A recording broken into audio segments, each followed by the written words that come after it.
Hi folks, Colin Tyler here at Woodridge Ford, and today we have a little piece of Ford history for you, as you can tell by the title.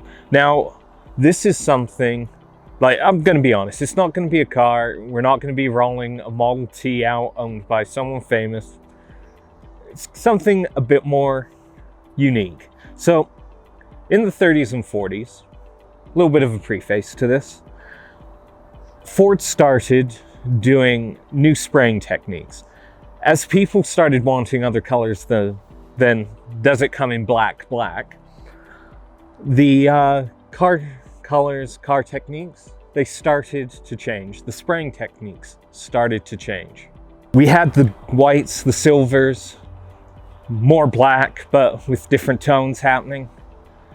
But there was a little bit of a downside to these spraying techniques. That was a waste paint in enamel slag. And what was happening, as the parts of the vehicle were being sprayed, paint would drip off. It would fall on the rails of the conveyor belt system.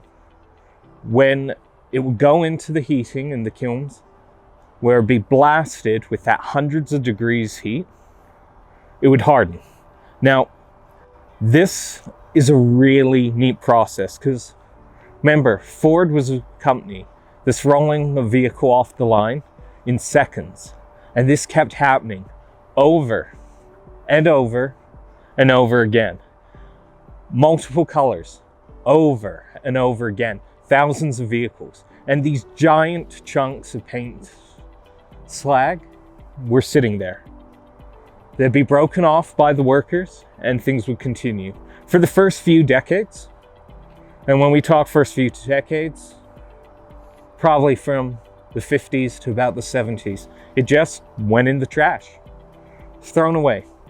But then something really cool started to happen.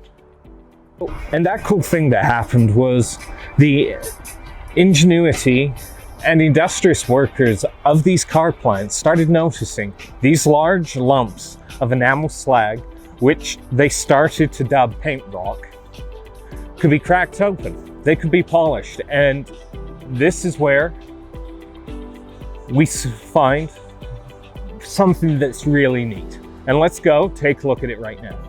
The result was Fordite.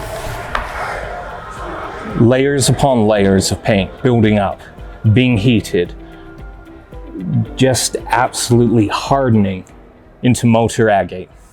That paint rock the Ford workers and other vehicle workers, vehicle painters found laid into these giant hunks of hard material could be turned into this by a quick polish.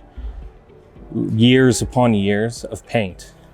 Thousands of vehicles rolling through that assembly line that Henry Ford had started years and years before.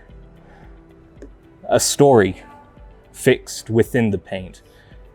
Each layer showing a different color, a different vehicle that had come through the Ford plant. This particular piece is dated to around 1957, the Kansas City Ford plant. One of the first producers of pickup trucks.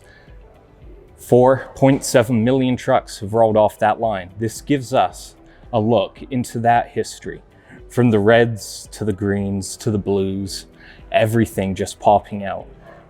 And the other cool thing from this, we started to see in the 70s, those new colors, those real hot colors, those electric blues that Ford became known for, they started to appear in this rock as well.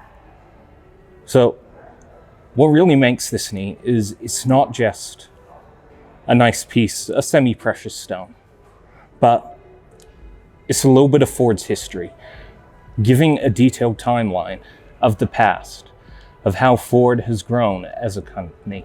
Now, one of the sad things is as time has progressed, technology's got better, painting technology has really improved. A lot of that waste is gone now. So that means things like Fordite aren't going to be around, and we're not going to be able to see that. It's kind of one of those bittersweet. As technology's progressed, as we've become more environmentally friendly, something really beautiful is no longer part of this world. But at the end of the day, It's really cool just to look back and see a part of Ford's history. Now, hopefully you've liked this video. If you have, please give us a like. Please subscribe to our channel. It shows us that we and our mighty overlords that you guys are enjoying these videos and that we should be able to produce more of them. As always, you know what to do. Stay safe, take care out there, and hope to talk to you soon.